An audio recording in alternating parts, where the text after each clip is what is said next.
Hello and welcome to Carbonwhy, the channel that's catered to those who are avid lifelong learners. My channel explores the how, what, where, when and why the world works the way it does. Make sure to hit the like and subscribe button so that you can be notified of my next video.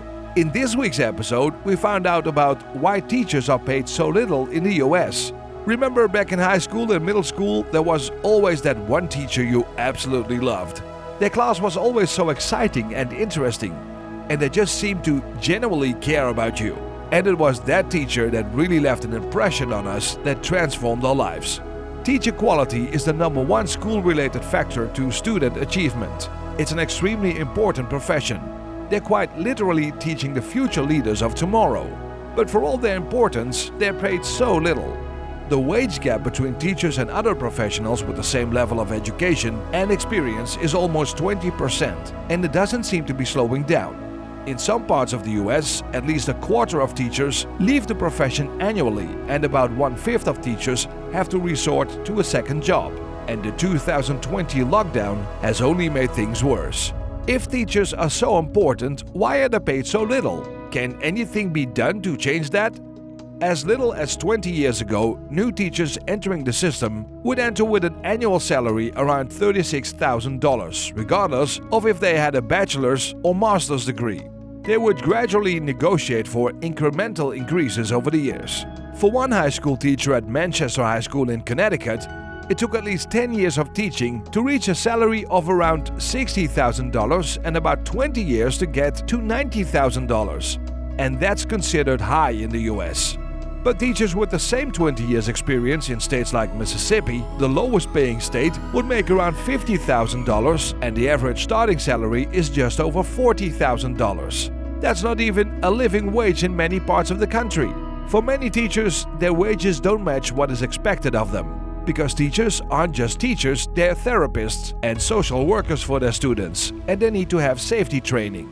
And now with the lockdown, they have to deal with new obstacles like learning to teach remotely in an online environment. Teachers have to do all of this while facing their own challenges and maintaining a good persona for the students to learn from.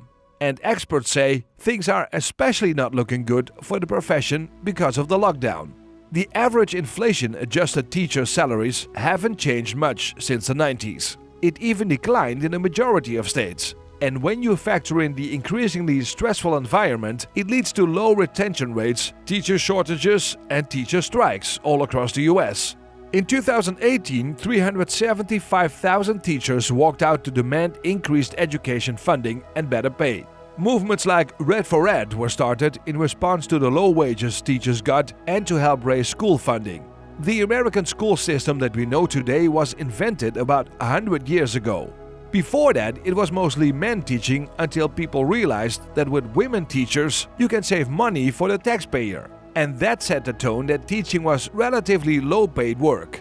There was also the idea that it wasn't that complex or difficult, and you didn't need to be highly skilled to be a teacher. In the 1960s, teaching paid women 15 percentage points better than if they'd chosen another field. But options for women were limited at that time. Of course, that's not the case anymore. Women have so much more options available, yet still teaching has remained a female-dominated profession. Today, more than 75% of teachers are females. Labor economist Sylvia Allegretto has been studying the teacher pay penalty or teacher wage gap for nearly 20 years.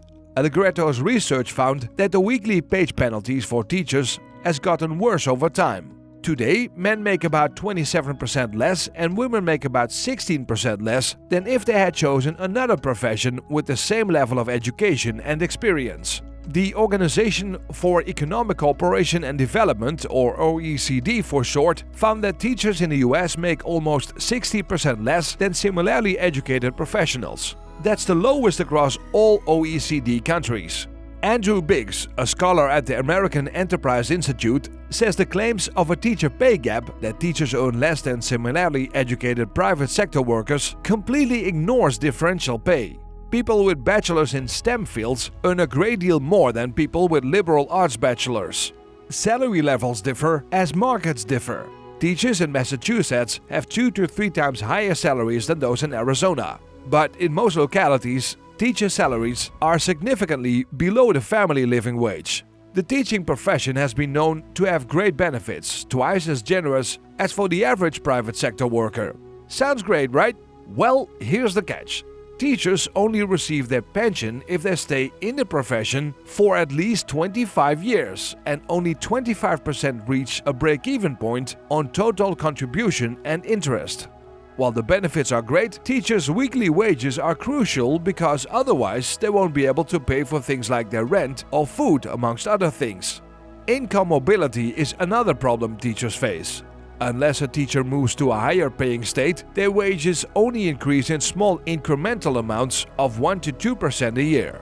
Teachers are stuck in the profession. The only way they can substantially increase their salary is by leaving, whereas persons in the private sector can increase their salary if they were doing well enough by receiving significant raises. Low wages aren't the only thing the US education system has. The US is falling completely behind by international standards in improving student achievement. One of the key drivers of improving student achievement is by raising teacher quality. One of the main objectives in public education in the United States is to ensure each and every child in the country is able to get a good education. But the country is falling short on that promise. Increasing teacher salaries seems unlikely for now. Even at times when education spending increased, it still didn't impact their salaries. Plus, there are a lot of teachers in the US, around 3.5 million. And it's hard to tackle teachers' compensation when their wages are so low to begin with. So, what has been done to fix the gap so far? Scholars estimate that it would cost roughly $29 billion to close the EPI teacher compensation gap. The CARES Act included $13.2 billion in direct funding for K-12 public education, but that was less than 2% of total public education funding. And additional relief from Congress seems uncertain at the moment.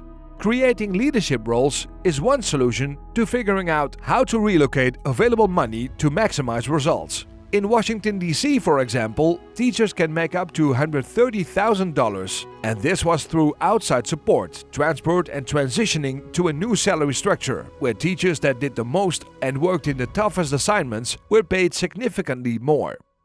And by reducing staffing and lowering the yearly increases and linking those raises with changing roles instead. While the Red for Ed movement resulted in 15 states increasing salaries, completely revamping the pay structure, like they did in Washington, D.C., for the over 13,500 school districts in the US will take a lot of time, money, and resistance. People get into teaching because they want to help others, so we need to make it into a sustainable profession for them so that they want to stay. Otherwise, it will just be a revolving door where people constantly come in and leave. The best teachers come from experience and commitment, and the willingness to learn while they teach. Thank you for watching this video. If you like this video, please like and subscribe, and watch these videos that might pique your interest. Thank you for your support.